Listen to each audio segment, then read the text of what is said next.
Hello there, and welcome to Thank the Maker, a podcast about heroes, princesses, scoundrels, hokey religions, ancient weapons, and all things Star Wars. I'm Adam Russell. And I am Mike Forster, doing my first AMA since becoming a host a couple years late. It has been a minute. Adam, what is up, my friend? Living the dream, rehearsing for shows, rehearsing for a show, trying to get my old body to function the right way. We were just talking about that before we hit record, about how we're dying slowly and feeling it. Yes. But to your point about it being your first AMA, producer Jason, pointed out that we haven't done a Patreon AMA since October 8th, 2020. Wow. So we somehow did 5 in that first year? Yeah, you guys were pretty liberal with the amount of AMAs, but it was fun at the time because also there seemingly was more boredom. And the reason why our other two hosts aren't here is because literally they are back to playing full shows since 2020. Ryan Key is over in Europe with Yellow Card right now, and Nick, I believe tonight, is in San Francisco, or he was in San Francisco last night. He's home in Southern California, but plans with family and girlfriend stuff. I think maybe. And then they have 2 shows in Anaheim tomorrow. So that's it. Okay. So so you know what I mean? Rock star stuff. That's good. We do be playing music. We do be playing. A lot of fun for people who have never experienced one of these, because we've had a lot of people come onto the podcast or discover the podcast since we used to do AMAs. I think at the time, the original reason for AMAs, Adam, original host of Think the Maker podcast. I mean, I think the idea was because we leaned so heavily on our band's fan bases when we started the podcast to kind of jump off. We figured there were things that people might be interested to know about us as musicians, since we were kind of like reaching out to fans of our music as well as Star Wars fans. So we figured it would be fun to get, a little crossover of both. Thus the 5 in a year thing. Yeah. But then we kind of found our footing over time, added Nick, added you, and we just haven't gone back to it because I feel like in, some days I don't think this, but I think we've gotten a better idea of what makes an interesting podcast topic. Right. There was something, I look at the list of old topic ideas and I'm like, why the shit would we talk about that for 45 minutes to an hour, Do you feel like you ever want to revisit some of those topics, like from a fresh perspective now? Yeah, there's some stuff. We should have the patrons go through our old lists and go, how would our perspectives change now? Yeah. Based on what that said, though, our more recent list, some ideas that we haven't touched on since before Andor, we have some really cool ideas that I think we maybe all forgot about. And I've been thinking about that. I thought about them today and some cool guests that we could have on. Because when we're in, the off season, when we're not getting new Star Wars content, right?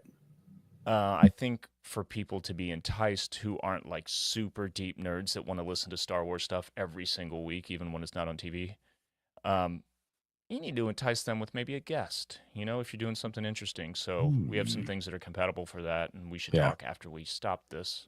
Right. About that. Yeah, I like that. Well, and I think for, Warp Tour in DC was just last weekend, and I think that's definitely starting the conversation up of finding other people who are into Star Wars, and you guys are being able to do more of these festivals again, and like reconnecting with other people and reintroducing yourself as being like not only Adam from Story of the Year, but also the Star Wars podcast.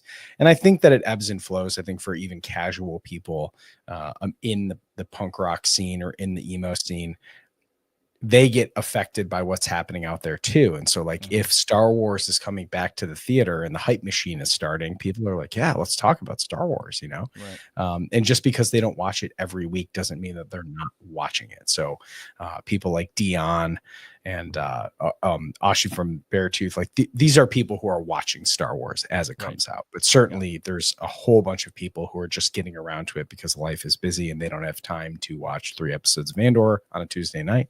Right. But I think that's I'm picking up what you're putting down, and I think we're gonna have a good summer. I think we are too. Got a little spooked for a minute, but it's gonna be good. Nah, we good. We good. We And we good. have some we have some there's a couple comments, Julia, one of our longest standing patrons. We hear you. We hear your comments. We see them, and we're going to do something about that. And also, apparently, according to Physics Buddy Joe, who's one of our longtime patrons too, said it's my 100th episode as an official host. That is wild. Right? Yeah.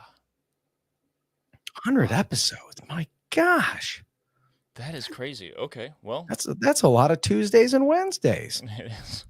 Unbelievable. It's great. And honestly, from this perspective, this is one of the funnest ways to spend my fandom is like friends for life, talking about stuff, seeing how our outside of Star Wars worlds are colliding.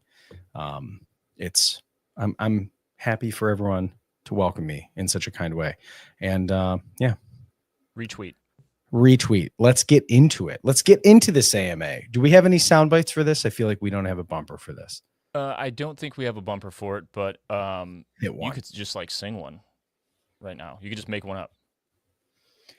Ask me anything. Wait, hang on. Ask me anything. I found these buttons, guys. I found these buttons on here. All right. Straight from Jabba's lair. Before we get started, though, we should tell everyone who's watching on Instagram, come over, find us on YouTube, youtube.com/@thankthemakerpod. And if you want to be a person who could submit a question for an AMA, that's patreon.com/thankthemakerpod. So again, these are all patron-submitted questions. We love patrons. Something about us you should know. That's right. And get access to our Discord. Great community, awesome conversations for less than, at this point, for less than one coffee a month. Yeah. What is coffee now? $12? I got a nice coffee today. It was $5.50. So just saying, it's actually cheaper. Just saying, it's cheaper. Well, I don't know what to say about that. Let's go to some questions. Let's do a light one right off the top. Stacy Leanne, another longtime patron, big supporter. We're appreciative of her being a part of this community for sure. And thank you for right off the top for just like we can't answer this question. This is your opinion. What's it like being the best podcast in the galaxy? I don't know. I don't know. Well, that's really and honestly, you know what? I would say the best feeling like we're the best podcast in the galaxy is because of the people that have circled or orbited this podcast. The amount of people that have either become internet friends with us or have come up to us and hung out with us at Mosh, or even just people who recognize us at Celebration, it does mean the world, the galaxy, to have people come up and say, hey, I'm spending time with you over the airwaves every week because, we do put a lot of effort into this. We're talking about it all the time. We're thinking about different topics. We're talking about what would be positive to put out there. And it means a lot. So thank you for listening. And Stacy, you know that you're one of our favorite people in the world. And I appreciate that sentiment. Absolutely. And it is, to give you some kind of honest answer, for me, there is a lot of imposter syndrome. I've listened to, I'm probably out of all of us, the most avid podcast listener. I've been a big time podcast listener for 20 years now, I mean, like half a dozen on the regular every day of my life, multiple podcasts. I'm always into something new. So I hear a lot of really well-produced podcasts that make me feel really inadequate as a host, as like, even just our social media, everything. I'm just like, God, are we even doing this thing worth a shit? So it feels good to hear from people that they genuinely think we provide something that's valuable. Sure.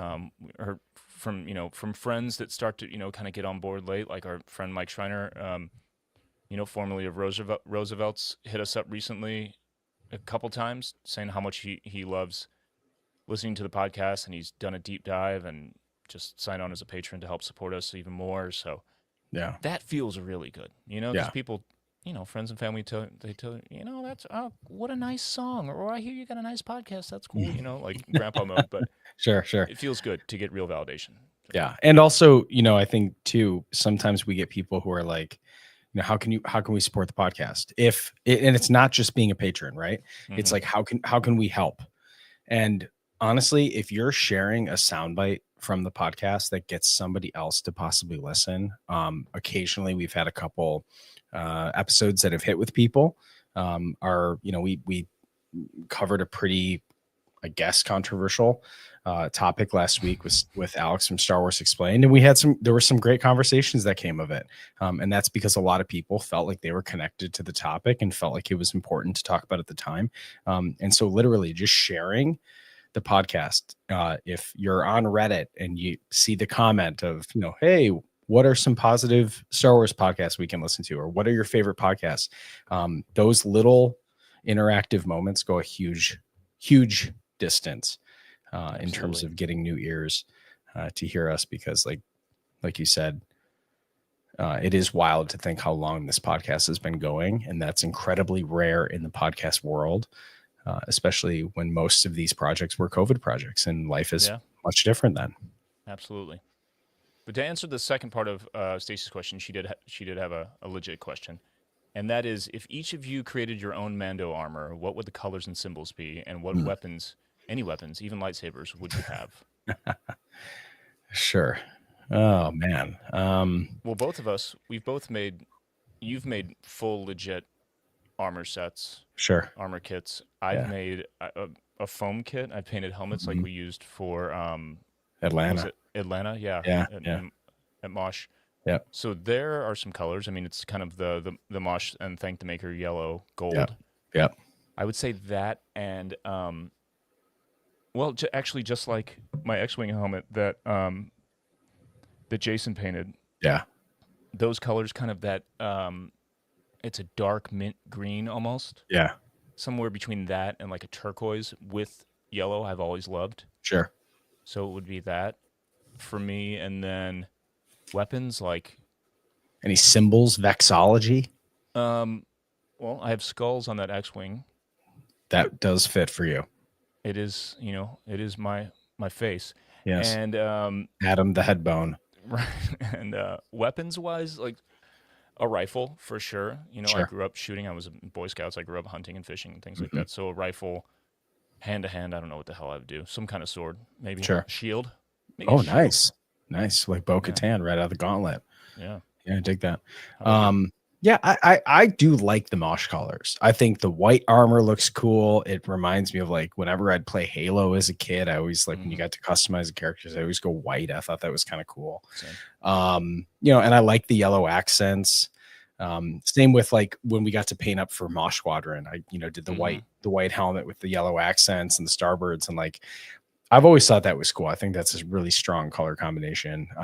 Being from Detroit, I pretty much hate every team's color. Like red and white to me is blah, and then Yeah. red and blue, blah, and then navy and orange for the Tigers is probably my favorite colorway of the two. But then I always get mad because I'm like, navy just wants to be black. Right. Like, come on, you know what I mean? Just commit. You Just stupid commit. color. Just slide that cyan, little cyan, just Just slide move it all over. the sliders. Every one of them. 100% K. Put it up there. And I think yeah, it's I think that works. And then I'm a blaster guy. I'm not a Yeah. lightsaber guy. I'm blasters. Give me 2 Mhm. Wii stars and a vibro blade. I'm good, man. I'm in. Sick. I'm in. All right. Next question, Mike. Maleficent. Well, first of all, Heroes of the Halcyon have been huge supporters of our podcast, and Mosh Isley. They have done an incredible amount of work keeping the legacy of the Halcyon on the top of everyone's mind. They are Christine is like the sweetest person, and Martin is literally the most positive bundle of energy I've ever encountered in the fandom. And they are wonderful people. And their question is, what is something new you learned about yourself or do every day because of the Galactic Star Cruiser, or both? We both have attended twice together. Yeah. What would you say? I I don't know if this is the right kind of answer, or if I'll articulate this in a way that answers the question directly. Sure. But I remember feeling, I've always been, despite being a person who performs in front of people, um, and just acts a damn fool on stage in front of thousands of people on the reg. I've been doing it for half my life. I can be an awkward, like socially awkward, kind of self-conscious person, Sure. and I can be kind of nervous about really expressing myself in ways that, like, either I'm screaming and jumping up and down or making a joke. Yeah. Sometimes it's hard to like be fully myself and commit and stay there and just like hold the line, just really being myself, Yeah. and not just be like, oh, okay, that was enough, I'm gonna go hide now. Mm-hmm. So being on that trip, that voyage, in a stationary building, Sure. but in theory, like we're out there, we're on a trip together, right? We're going through space.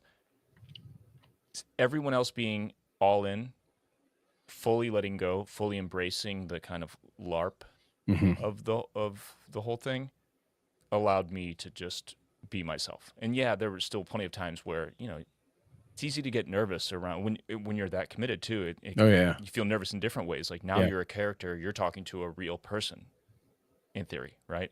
You're Yeah. talking to a real person in the Star Wars universe. So there's a different kind of thing. But that said, still, I think the way I articulated it in our reviews and other podcasts I was on, it's a place where I felt comfortable being my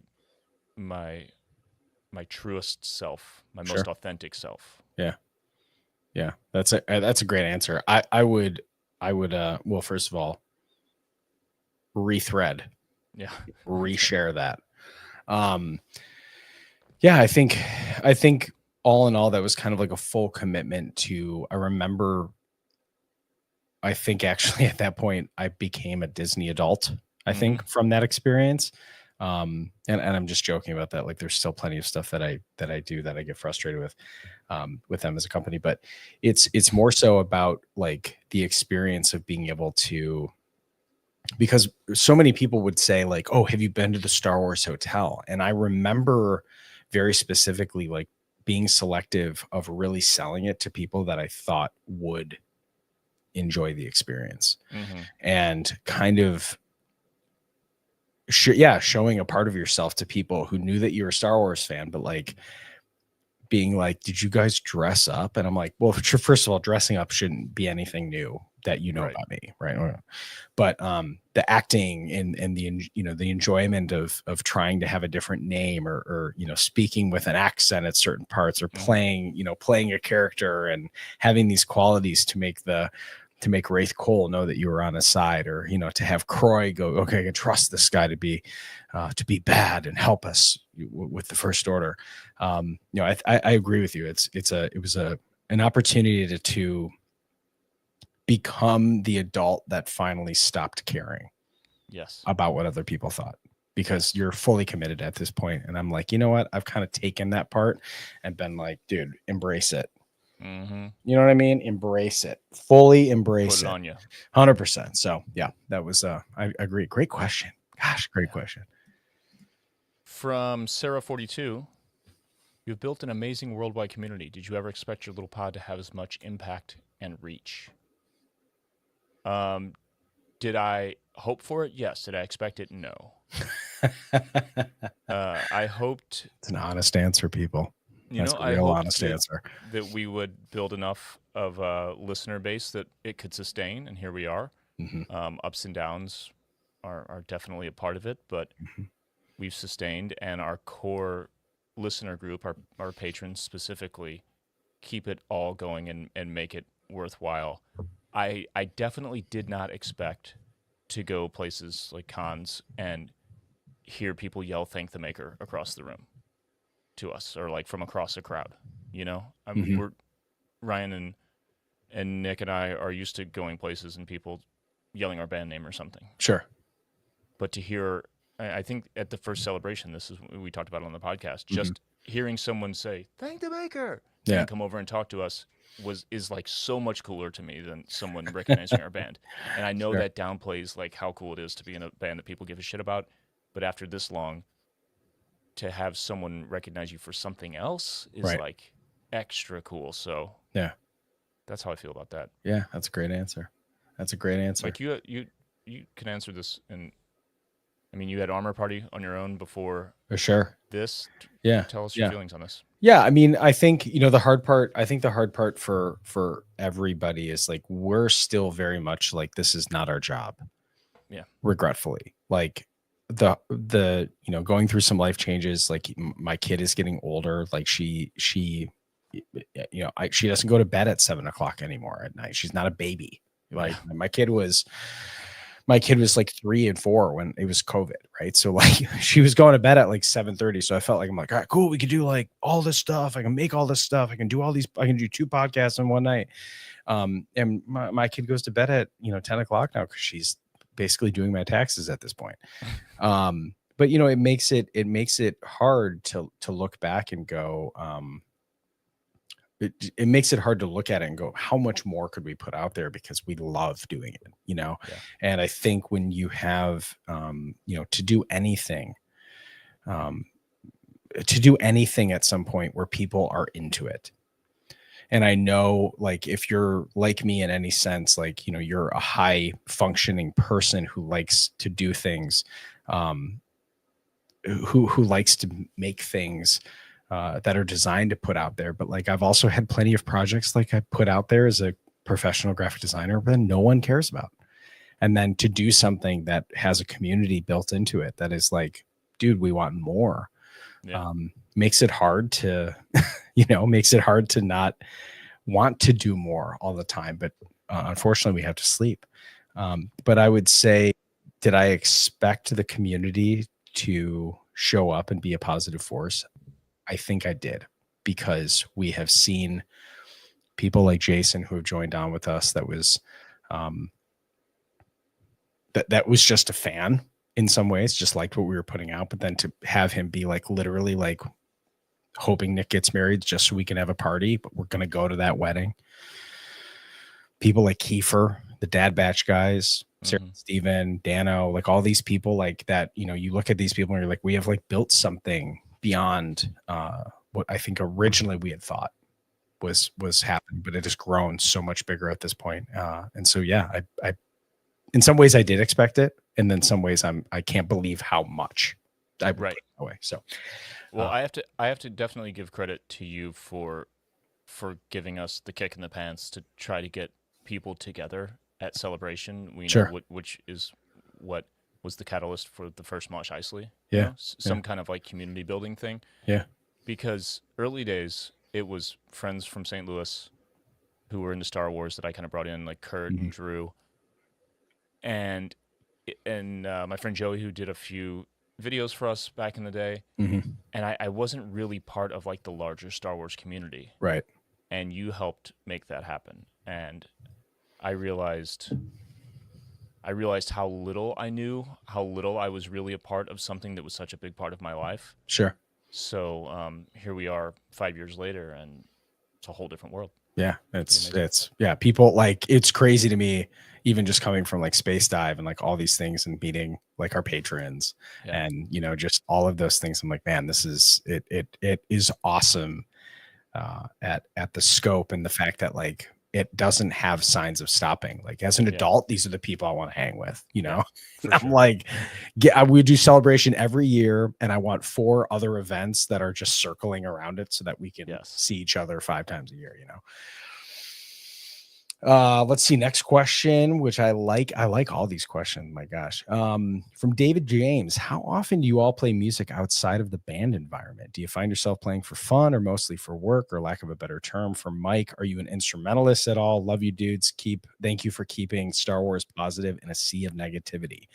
We appreciate that, David. Yeah. Adam, what is your answer as the professional musician? I play more. I don't play my bass enough. I'll be honest about that. My wife and I got an electric piano that we have in the dining room. My wife, a couple years ago, which I play the most. I haven't been like learning it seriously, but Mhm. I've learned it enough. Um, I'll sit around and figure out usually like themes to things. Like I've been playing the Severance theme recently, things Sure. like that. Yeah, yeah. And also if I'm picking out a melody in my head, so I'm like learning there. Like yes, it's work, but also I'm exploring another instrument, so it's a lot Mhm. of that. Just bought a new acoustic guitar recently. Been playing a lot of that. Um, but the coolest thing that I've done, like playing music for real outside of my band, was at the Skeptic's Guide to the Universe, that podcast's Mhm. conference. Not a con, it's a con, but it's not a con in like the science convention Right, right, right. sense where it's a bunch of Expectations wise. speakers. Yeah, it's a Mhm. hang. It's more of like a fan community hang kind of thing, that kind of con. Anyway, they had a sing along thing at the end of the second night, and George Robb, who's their unofficial sixth host, he always does their events with them. He's a professional musician. He's in a cover band. He does some original stuff as well. So he hosts this like sing along, and it was Beatles themed this year. So I got to play a couple Beatles songs with him and a couple other guys. One of the hosts of Skeptic's Guide, Mhm. and learning learning something aside from my band to play on bass on stage was really fun and exciting. Kind of Mhm. sparked some things, and it was also incredibly intimidating. You Sure. know, Yeah, yeah, I yeah. feel like he gave me two of the hardest songs just because it's like, oh, this guy's in a real band. He'll dig this with the sick bass line. Right. Meanwhile, I'm like sweating. Like, what the hell? What are you doing to me, Paul McCartney? Like this. Sure. Yeah, right, right, right. Yeah, that's awesome. So We're gonna play but this Primus song. You're like, right, oh, okay. Jeremy's race car driver. But it was really fun. So yeah, that's the one like official thing I've done outside of the band Yeah, with music. yeah, that's great. That's great. Yeah. Mike, tell the people about you as a musician. Yeah, yeah, yeah. I've played in, I mean, part of the reason why I love these guys was because that's what I grew up playing. I played drums for 20 plus years at this point, and unfortunately had to stop when you have a small human in the house. Drums are one of those very wonderful instruments that's really hard to play quiet. Yeah, I actually just got a set recently within the last couple months, and I'm about to move, but I've got kind of a spot down in the basement set up to start playing again. But really, the biggest thing that I realized after not playing for so long, and I've almost exclusively only played punk, emo, rock. That's my kind of drumming. How much like my hands like just have gotten lazy in terms of Yeah. playing, and immediately, of course, I'm like, oh, I haven't played drums in a couple of years. I'm like, let's fire up. I'm trying to play through all of Enema of the State. Right. And immediately I'm like, why am not in shape for this? But Yeah. yeah, no, actually our mutual friend, Danny Kay, who was one of our filling guitar players in our band in high school, ended up going on to be the guitar tech for Fall Out Boy, and an All Time Low, a dear friend. And so we were pretty into it, but played in a punk rock band in Vermont, got kicked out of a couple bars because we were raucous. And that was I love playing, and I play 4 chords on an acoustic pretty hard, and actually almost beat Ryan Key at karaoke in Japan. On what song?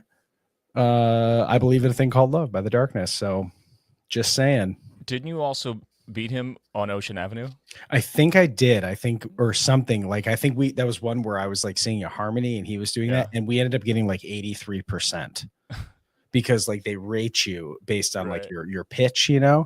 and Ryan was like, absolutely not, turn on Wonderwall so we can nail this, and he did end up beating me on Wonderwall in Japanese karaoke. So just putting out there, patrons, when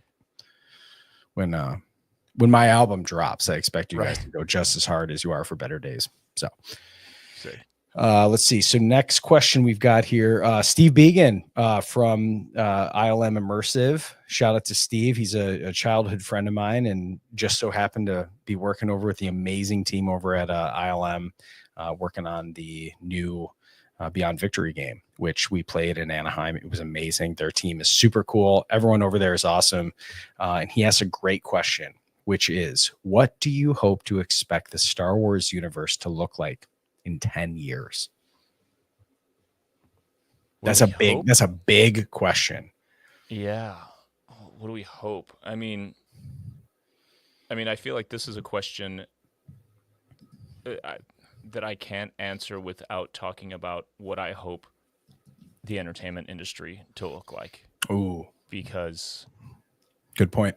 theatrical releases, streaming wars, the all that kind of stuff, like it's so complex. We talk about it a lot, obviously. Right. Um, in the next 10 years, I hope we're back in the theater to see new Star Wars films 2, 3, 4, 5 times. Mm-hmm. I know 5 is a reach. 3 would be really nice. Yeah. I hope we're to a place. I hope, here's one thing. I hope to go to Star Wars Celebration in 5 years. Yeah, there'll probably be another one in 5 years, right? We got one year after next. Yep. Yeah. I want to see all the sequel trilogy actors there, and I want to see them get the love that all the prequel trilogy actors got. Remember in 2019 seeing Ahmed Best on stage, Yeah. just in tears. Yeah. At the reception, the kind of like welcome back, we love Yep. you, like Yep. fuck all the hate. Yep. That's and what I want to see. And Daisy Ridley in London too. Yep. Yeah. So those are my two hopes. One, we're back in theaters to see Star Wars probably 3 times, and Mhm. 2, we see the sequel trilogy folks getting love from kids who grew up watching those movies, because it's been 10 years now. Yeah, that's great. Yeah, I think 10 years from now isn't that much time, and equally is so much time. But I think I'm with you on that. I think as they streamline storytelling rather than you kind of have executives push them into saying, we're going to go really heavy at this so we can try to make the most amount of money we can.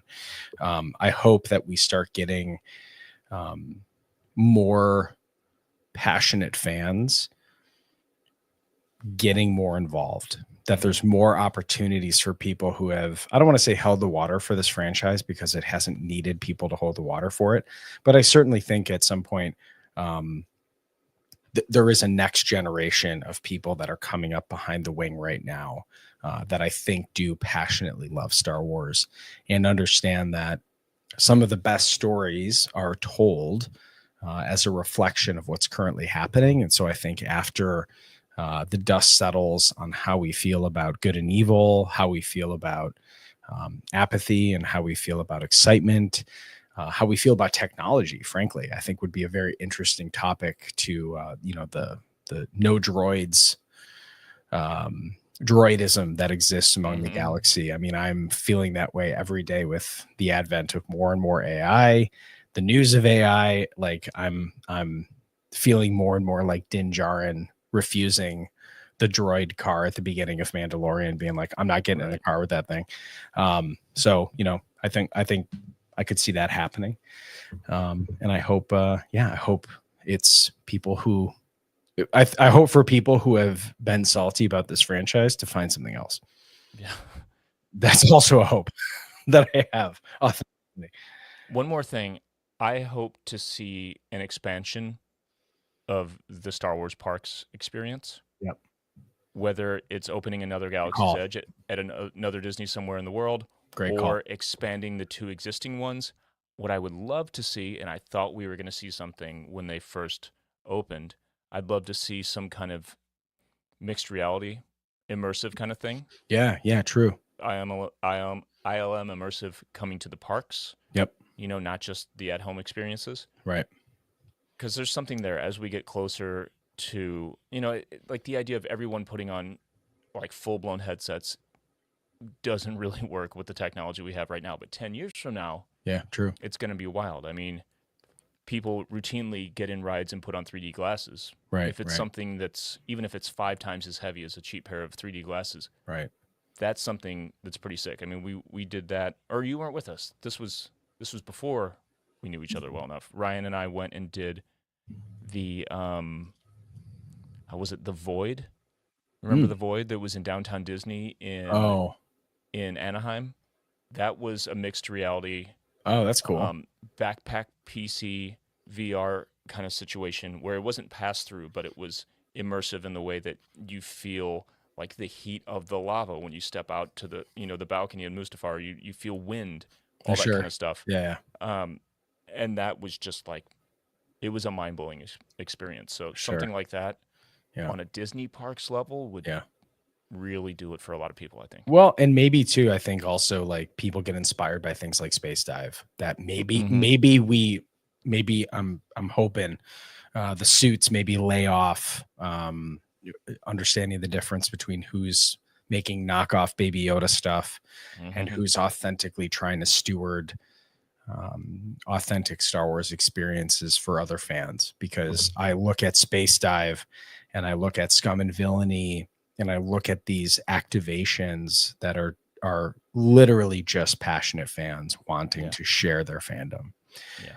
And I hope we get more of that. So And that that's said, I feel like I said this a couple years ago on the podcast. I really feel like Disney could put almost like Hard Rock Cafe or Planet Hollywood style, everywhere.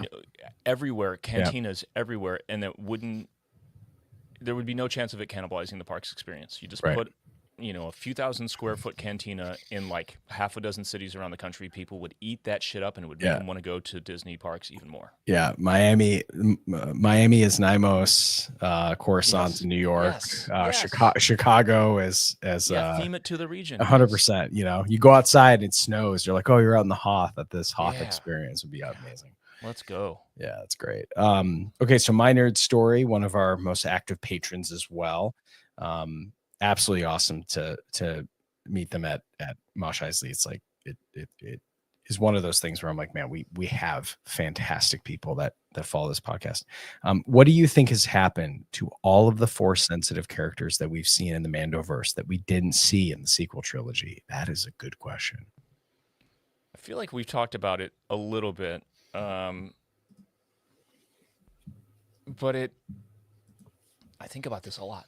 I'm always putting down Star Wars story ideas.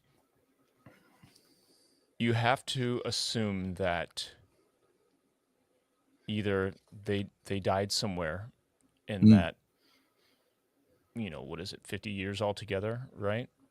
Ish. Right? Yeah, Mm-hmm. roughly. Or I feel like Ahsoka, especially,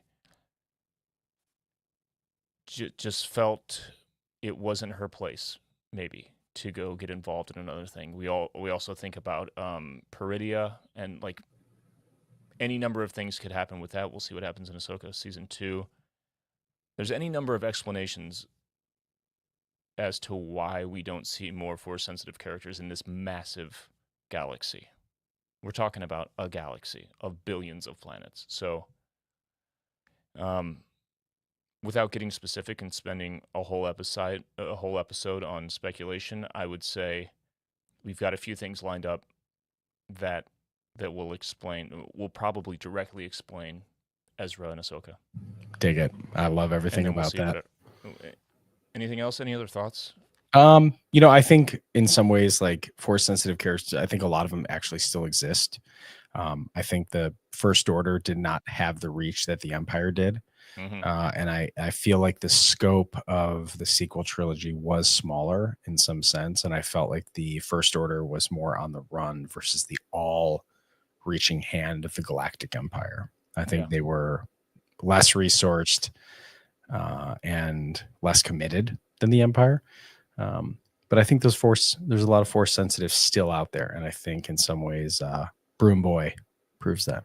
Yeah, and the sequel trilogy took place over such a short period of time compared to the original trilogy, so it's easy to say, well, I don't know, they just weren't here right now. What are you talking about? We'll see them next week or whatever. Yeah, that's very true.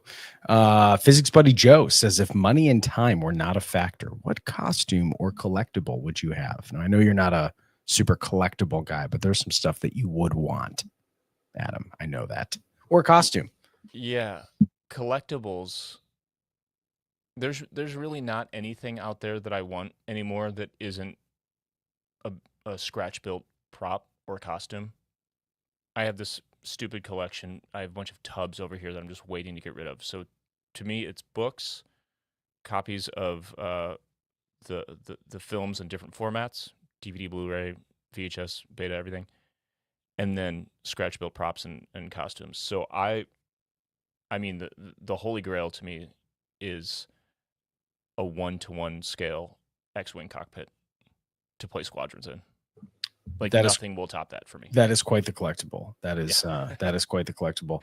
Yeah. I am definitely known among the podcast as the costume guy, but I love posters. I love art. Yeah. I love all of that. So I think, and it's going to change. Ask me again, Joe, next time we do an AMA. The answer will be completely different. But today, I would love to either have a proper Filoni sketch of an actual storyboard, Yes. and watching Light and Magic, the original Doug Chang storyboards of the Oh, Phantom yeah. Menace, where George actually went in and started like, this is practical, this is fake, and they had no idea he was going to do that, and he just like, Oh, like the large format prints that they put up on the yes, bulletin board. yeah, and he like completely gums it up with like all this highlighter, and they're like, Yeah. okay.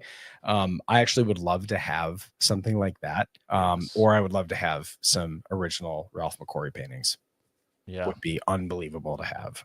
Dude, what would you pay for one of the, the quote shower doors, one of the glass matte paintings I from the original mean, trilogy? it's hard to say. Like, so I actually Bottleneck Gallery just did a bunch of, with the Acme Archive, did a bunch of high res replications of Ralph McQuarrie's stuff that was on it's on acrylic panel. It's 18 by 36. They're huge, and I'm like thinking how to. I'm really racking my brain of like how to frame it without like adhering anything to it, and I think I have to figure out like a custom float frame. But they're beautiful, and a shower door like that in some ways like actually wouldn't, I don't know if it would be that I think it would be more of like an interesting piece to talk about, but I think I'd rather have a McQuarrie like showstopper, you know what I mean? Like I bought the the AT-AT with the speeder, but the shot from below, you've seen it before, or the one of Luke trying to escape the snow speeder before the foot comes. Yeah, exactly. I'm like, dude, give me that. I want that painting. I'll pay $1 million for it when I'm a millionaire, after I beat Ranky and karaoke. That's a good question though. Maddie Gunner, quick little zipper from Maddie Gunner. It's great to hang with him in Japan. Your thoughts on Jawas, Adam? What are your thoughts on Jawas? My first thought is Pelimato. You got some splaining to do. Ooh, they're furry all the way around, baby. I love that Jawas are a reoccurring character that are equally predictable and equally just as much of a, like, their collective scratchiness and also fidgety curiosity, and equally like I love the role that the Jawas play in Star Wars. You know what I really loved? I rewatched recently the interaction with Obi-Wan in the Obi-Wan series. Yes, when he said, with Tika. If you're gonna sell me back my own stuff, you could at least clean it first. And he says, extra. Yeah, right. Jawas are an integral part of Star Wars. Yeah. Let's see, the Blue Guy 808. You're given an interview opportunity with George Lucas tomorrow. Oh boy. What 3 questions would you ask him?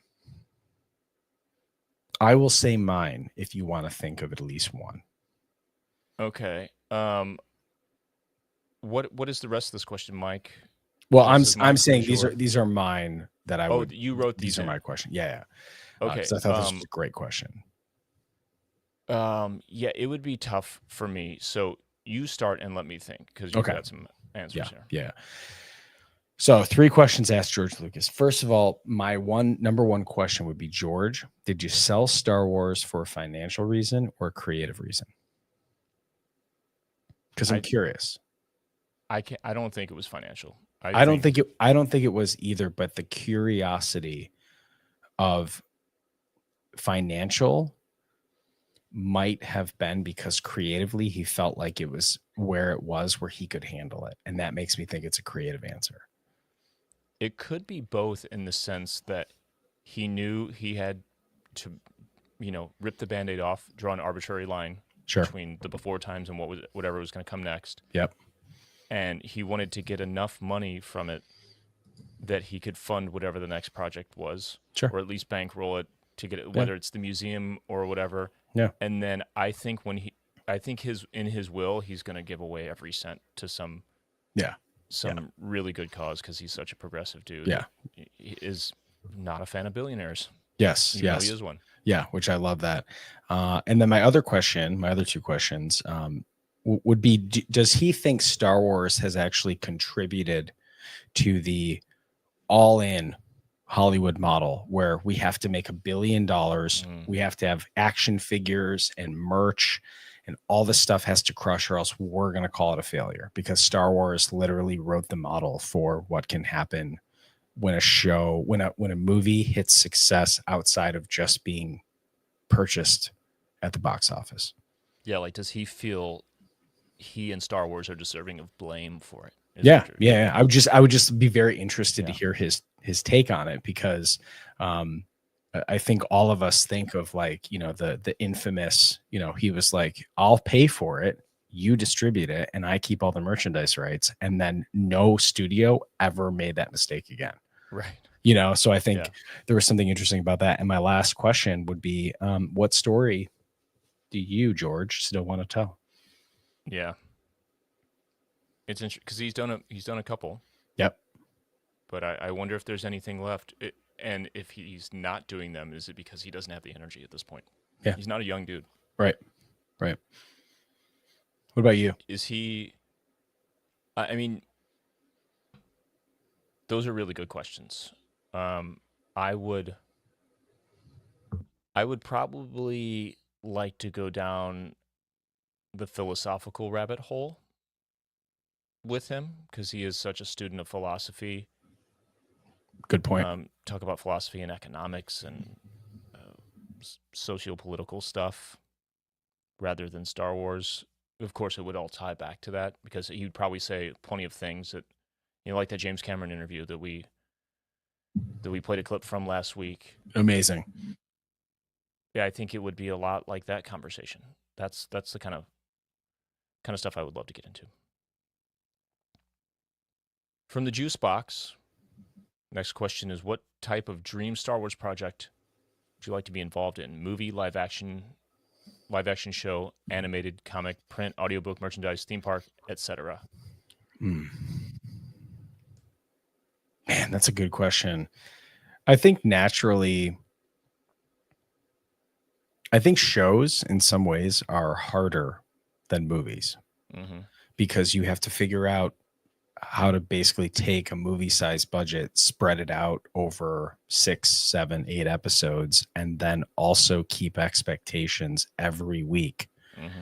Because looking at it now, there were episodes of Breaking Bad that people were like, what the heck was that episode? The Fly? What was that episode? Right. And there's plenty where you look back and you're like, that's a skipper.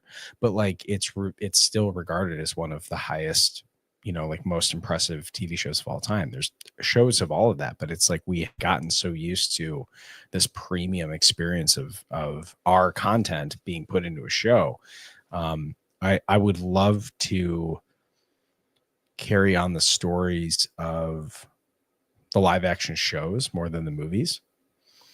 And if that was a comic, that seems like an accessible thing. And I would actually love to be a part of like a book or some kind of graphic novel or something along those lines. I think that would be really sweet. Agreed. I'm pasting in sort of a part 2 to this question here. Sure. So I've said often on this podcast that I wouldn't want to be in Star Wars because it would demystify it. I don't want to look at the screen and know that I'm one of those people there. Sure. I have no interest in it. I love building the idea of building Star Wars things. We've done stuff for Mosh Eisley. We were, short films and everything. I'm so about that. And I'm an aspiring screenwriter. I love to write. I love to build things. I love storytelling. Yeah. Getting like if there was an opportunity in Star Wars to write, which would lead to more opportunities to write and direct films outside of Star Wars, absolutely, that's a path I want to go down. I hope I go down. But if it's something in Star Wars, I think being on the park side would be most exciting. Oh, that's great. Being able to work on experiences or be one of the be in the brainstorming session to start broad brushstrokes talking about new experiences and then really dig in on something that hasn't been done before, I like love Star that. Cruiser. Oh, I love that. So that's pie in the sky dream stuff for me. And then the second part of the question from Juicebox also is if you get invited to be involved in a secret Star Wars project, but have to move across the world for a year away from friends and family, can't talk about any of it, are you going? Yeah. My wife's going to go with me, and Sure. she doesn't really care what the content of it is. So yeah, everything's fine. We're Oh, bringing the dogs. sure. Yeah, there's a part of me that's like, I guess like moving away from friends and family. There's certain people I got to take with me, no doubt. I wonder if my daughter would think that the English accents are funny. Because I told her, I was like, if we ever go overseas, people are going to think you have an accent. She's like, what? I don't have What an does that accent. I'm mean? like, you sweet Western child. But I think, yeah, I would be in. I actually, if we got that opportunity to go be a part of it, I might quit my job just to go Yeah. do it and figure it Yeah. out after. You know what I mean? I mean, gosh, those moments don't come up. That's a great question too. Let's see. So we've got Emo Wan Kenobi. Great, Good great name. name. Now that Andor has finished to great acclaim, where do you think the future of Star Wars is headed? To me, Star Wars has always been lighthearted, fun adventure, but with Andor being viewed by many as the best Star Wars we've had since Disney acquisition and Empire Strikes Back holding its place at the top, balance, do you think there might be more serious tone shows and movies versus the fun adventure like Skeleton Crew? I think Sean Levy project has potential likely be the latter. What balance should there be between them? I think we're going to get a lot more of all of it because we've talked about this a bunch on the podcast. Yep. I don't think it's possible to very often make a 4-quadrant or make a single project with 4-quadrant appeal like we used to have in theaters all the time. Sure. You make a trilogy of films that is a monocultural event that everyone is talking about. Right. It's so rare now. Yep. So I think we're going to get a lot more of each, and Mm-hmm. hopefully, like, people are going to start to realize that the balance is that not everything might be for them, and Sure. that's okay. And Yeah. and that you can talk about how much you love one part of Star Wars without comparing it to something else and calling that other thing shit. Like, oh, it's so much better than that crap. Like, just like what you like and move on, bro. Yep, for sure. I agree with that answer. I think Star Wars is, again, it's like it's very hard. We've talked about this a lot of times. I do, of course, encourage. These are coming from our patrons, so these are people who have listened. But if you are listening for the first time or have stumbled upon our podcast, we talk about this a lot. We talk about the realities of Hollywood right now. We talk about how the streaming services were a race to the bottom in terms of who could deliver more content to make your subscription, your underpriced subscription, worth it. I'm with you. Star Wars needs to be in the theater. But we are people who also thought, I want The Last Jedi. I want Solo. I want them 6 months apart. I have no problem with that. And so I think there is an opportunity again to, like you're saying, gives all the people all the Star Wars. Yeah. Do not say everything has to go the level of Blade Runner, Dune. Incredible movies. Dune 2 came out. We were like, yo, that was so good. And 2 weeks later, nobody talked about it anymore. I haven't watched it again since the theater. Where is the Dune 2 podcast? Yeah. Where are they? Where are the Dune is amazing. It's so good. It's so good. But where are the Riders of Arrakis podcast? Where's the Dune culture? Where is it? Where is it? There's honestly more culture around Severance. It's true, dude. It's true. I mean, dude, the Halloween effect, right?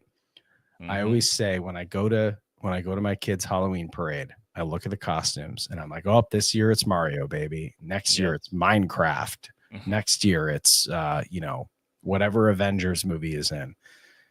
And I always give a little extra candy to all the kids rocking Darth Vader outfits. 100%.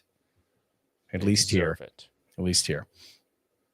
All right. From Braden Garrock, we've talked a lot about serious projects, horror projects. What silly or unique projects would you like to see? For example, I've brought up an underdog pod racer story going through the circuit. Oh yeah.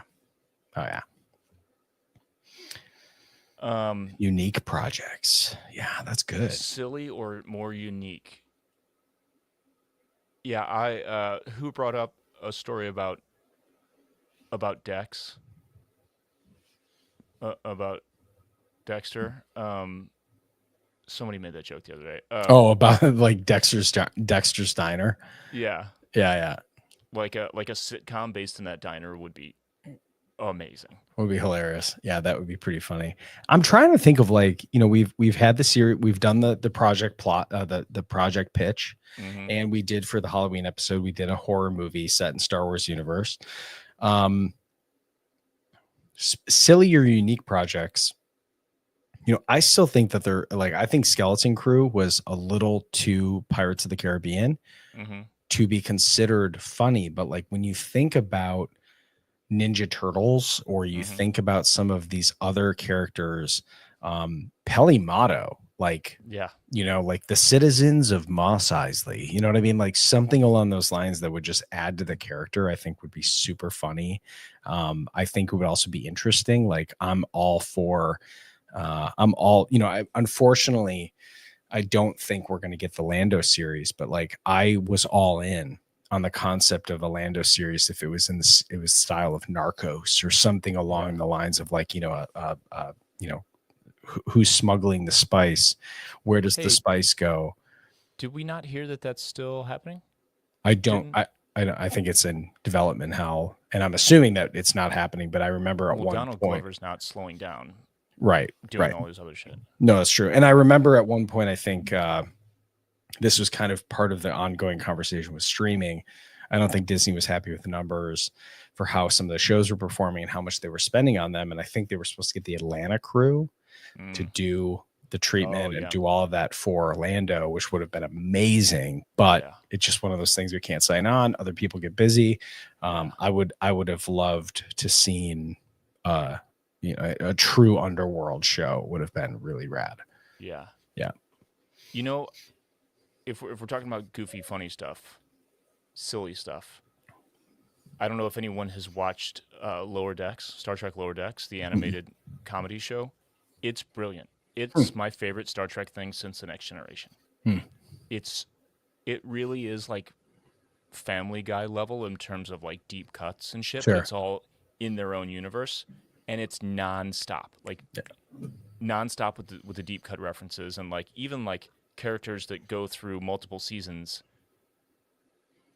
It'll be referenced to like a single episode back in the day. So like without knowing Star Trek, it's hard to make examples, but it's so well written. Yeah. I would love to see, I mean, it would make more sense for it to be, like an adult comedy animated series like that. But I think it could be Dexter's Diner. Sure. Something in Coruscant. Think about the number of people who come through Coruscant. Right. I think that's a perfect setting for that. Or like who is the tailor for Amidala? Yeah. Like, what is that? Like, you know what I mean? Like being like, oh, there's another ceremony. Like, do you know how much time I spent on this red dress? Yes. She's only going to wear it once. Are you serious? Like that could be amazing. You get like a Ted Lasso, or like even the scene in like She-Hulk when like they're trying to figure out the costume, like all of that would be all time. That's a great question. From In the Shadows of the Empire, which of the bass players can rip the intro to Jerry Was a Race Car Driver better between you and Nick? And you know what? Throw Dion in there. It's not me. I don't know if Nick could do it, but I bet Dion could. Dion's really good. Dion's really good. He is the most Les Claypool-y. I don't know. I've never seen him slap or anything like that, but just watching him warm up and sound check and shit, he's really, really good. He's good. Okay, cool. So we're gonna add our Jedi Council member Dion Rex wrote as the official member of Ding, you're gonna do a 50-50 over the pipe in Tony Hawk's Pro Skater. Sick. That's a great answer. What else we got? We got a couple more in here. We're at an hour already, but man, let's wrap up with this one from our buddy Colin Adams, and then maybe we could do some of these others in the after show. Ooh, I like it. We have three or four more that we can do in the after show from some folks who've already had their questions answered and some things. So, from Odd Viking, Colin Adams, you've made so many episodes and have done your recaps and favorite moments as audio clips. But what's an episode where you changed your view on something deep, something that still stays with you as a personal favorite learning moment? Not one that was necessarily an amazing podcast clip, but a piece of lore or someone analyzing a character's motivations or something a guest said that connected something that changed how you view Star Wars. That's a huge question. What a great question. Colin, we love you, dude. Yeah. And keep up all of the good work. You're one of my favorite artists to follow and one of the best people that I've met in this community. Like, such a kind person to share tips and tricks of how he makes stuff. Just an absolute machine of a builder and an awesome dude. If anyone listening or watching, if you're interested in building, follow Odd Viking on Instagram and YouTube. Cases especially are really his thing, making in-universe cases for all the stuff that the props that he makes. Yeah. That's what I'm most jealous of. I want all this shit back here to look like Colin's stuff. It's just black boxes for me, and that sucks. We're working on it. Do you have an answer for this question, Adam? I do, and it was I was looking for the episode today, but it was hard to dig through. Mm-hmm. It was within the first year when we decided to get rid of the disturbances in the Force segment, where we talked about our gripes with things and pivoted to from a certain point of view. So rather than talking about things we didn't like, we decided to focus on sort of fielding disgruntled comments from the internet, and from our point of view, either making them make sense, trying to look past the initial reaction of, why is that like that? Why are there bricks now in Star Wars? Whatever. Yeah. Or just providing like a devil's advocate approach. And my big thing was trying to reconcile it on purpose because we love Star Wars. If this is a weird thing that doesn't make sense to us, let's give the creator, the writer, the director, whoever, the benefit of the doubt. Try to see where they were coming from, and just make it make sense. Because to me, that's more fun than just trashing it and then trying to go on living life disgruntled and somehow compartmentalize that with the rest of your enjoyment of a thing. Right. Because it really came down to, for me, and this goes back to the very beginning of the podcast, wondering, well, one, respecting the artists, both in front of and behind the camera, who created this stuff. Having respect for them, like the kind of respect that we hope to get as artists, whether we're musicians or visual artists or anything else. Mm-hmm. But really, the question I started asking, and we would even have internal debates about this, what are we giving to people by telling them what we don't like? As a podcast, what service, what value are we giving to people who like something, love something enough that they seek out a podcast? Yep. To hear people talk about it. I'm to the point now where, like, a review podcast, for most things, I just don't even listen to, because I'll watch breakdown things. I love Star Wars Explained. I love Screen Rant and things like that, where I can get the Easter eggs and I can get the deep dive stuff. Mm-hmm. Cool. But I don't want to hear somebody's review where they're like, the thing that didn't work for me was like, okay, like, what if I really like that episode and somebody's going to try to talk me out of it, essentially? Like, what the hell is the value of that? Yeah. So I didn't want to be that for anyone. And I remember making like a hardline decision, like, we're not going to do that anymore, because we're not a screenwriting podcast. We're not journalists. Right. We're not like, this isn't we're not teaching lessons about filmmaking. We're talking Yep. about shit we love. Right. Full stop. Right. Yeah. I mean, to answer Colin's question, I have come to appreciate the scores in Star Wars so much more than I think I ever. Of course, we're aware of them, but even like when we're at Celebration and we were able to, a huge thank you to DJ Elliott for introducing us to David Collins. But listening to you and Ryan talk to him about scores and production and like themes, like that was one of the few times where I really like had to remind myself that I was actually like standing there. Not because I needed to say something, but just because I was sitting there being like, dude, I feel like a fly on the wall and I'm loving this. I almost like didn't want David Collins to like look over and be like, is this guy okay? He looks like he's like, Yeah. you know what I mean? But it was like just watching people who have dedicated their life to sounds and scores and audio and music was so cool to see. And like hearing Ryan talk about themes and like when he hears stuff and like, you do forget how much of, for you guys to have a professional career in music is nothing to. I think at times we have, because the Star Wars community has gotten to know you guys so well, then they watch you guys on stage and people are like, oh, right. Like they rip like, like this is a real thing. But like hearing you guys break down music, I think was probably one of the biggest benefits to me, because like I listen to music in Star Wars completely different now because of like hearing you guys appreciate it as much as you do.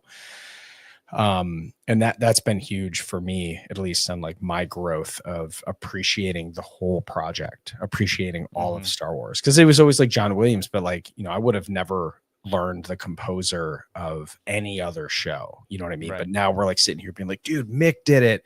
His dad did it.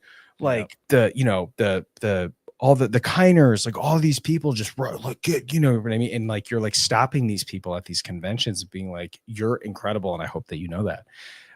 That has been completely different. And also just, I mean, going through and listening as an early listener to like your appreciation of taking risks from a creative standpoint, because I was feeling like at that time being very stuck in like COVID happened and all of us were sitting here being like, creatively, what do we do? And that was like a really interesting time for us to start analyzing creativity. And also at that point, like I had not watched the Clone Wars. I had not watched Rebels.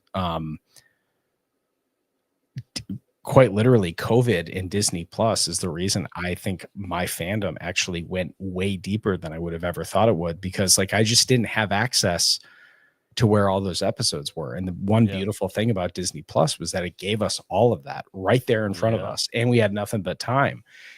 And going through and listening to these old, like honestly, it had been years since I had seen Attack the Clones. Yeah. Years. I'm talking maybe even I watched it one other time other than when I saw it in theater. And I remember being like, I was like, 14 at the time. Like, this movie wasn't cool. It was like them rolling around in the grass. Like, that wasn't cool. Like, Jango Fett was cool, but then he got his head cut off. Like, what is it? You know what I mean? Like, you're to go back and re-listen to that and hear other people appreciate on this level as an adult was really transformative for me. So I that's a very long-winded answer to Colin's question, but I mean, music is a humongous thing. Yeah. And I can't wait to get David Collins on this podcast. That dude is such a wealth of knowledge. His 100%. Podcast, you guys, anyone listening or watching, if you haven't listened to the soundtrack show, go do it. It's not just Star Wars. It's all the classics, all the great stuff. He gets into all the big Williams stuff that you would expect, E.T. and Indiana Jones and so on, but also Alan Silvestri's work with the Back to the Future franchise and He's done some TV series. He's done a lot of things, and also kind of the foundation of like what is music, what is a movie score. The first few episodes are kind of in that way, and then he really gets the format down, and Mhm. it gets like I have goosebumps. It's so good. Mhm. I've cried during half a dozen episodes because he plays the music, he plays cues that weren't used in the films, and it is maybe into the weeds for some, Mhm. for people who aren't musicians, but Mhm. he's so good at explaining it for lay people that I think anyone will really get enjoyment out of it. So check it out. It's called The Soundtrack Show. He did It's it kind of in awesome. seasons. It's been over a year since he last did an episode, but I mean, listen to everything that's there and cross your fingers that he's going to do more because it's one of the best. Yeah. And Steve Began just popped back in and said, would love to know what guests you would be interested in having on the show in the future. That's a great patron question. Like, let's get over to that because I got a list, baby. I got a list. We'll do that. Yeah, we'll do that first in the bonus segment for patrons, and then we'll follow up with these few that we skipped over. Again, if you want to get that extra access, patreon.com/thankthemakerpod is where you can do that. Access to the Discord, merch, all kinds of good stuff. Starts at literally just $5 a month. A mere $5 American. What is our actual, like, I'm going to post it in the link right now. Well, patreon.com/thankthemakerpod. You're typing. You're looking at the screen. I am. The other thing, speaking of merch, thankthemakermerch.com, we have 2 new designs. Both, we'll say, rebellion resistance themed. We have an Andor design and we have a new Leia design. Pointed. And a portion of the proceeds we're giving to an organization that called Coalition for Humane Immigration Rights. They're based in LA. Cool designs. One is based on the sticker that a lot of folks have maybe seen the thing I posted just a few days ago, the Leia Resist image. And then the Gorman seal from Andor is what that other design's built around.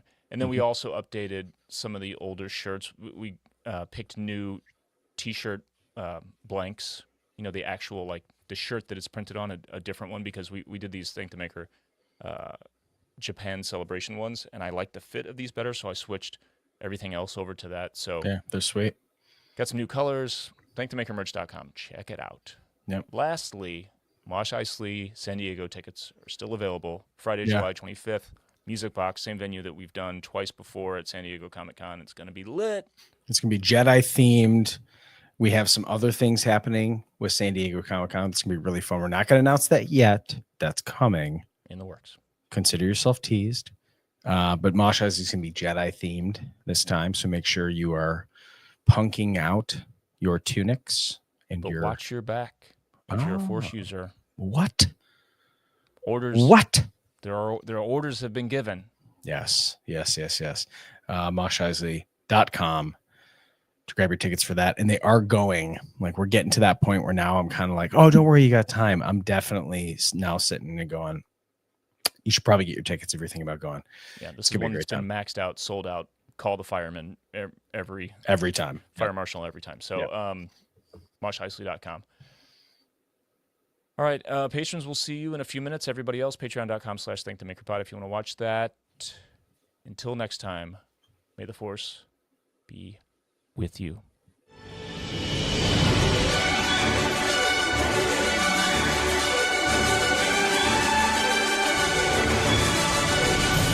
Thank the Maker is produced by Adam Russell and Jason Chiodo, and edited by Jason Chiodo.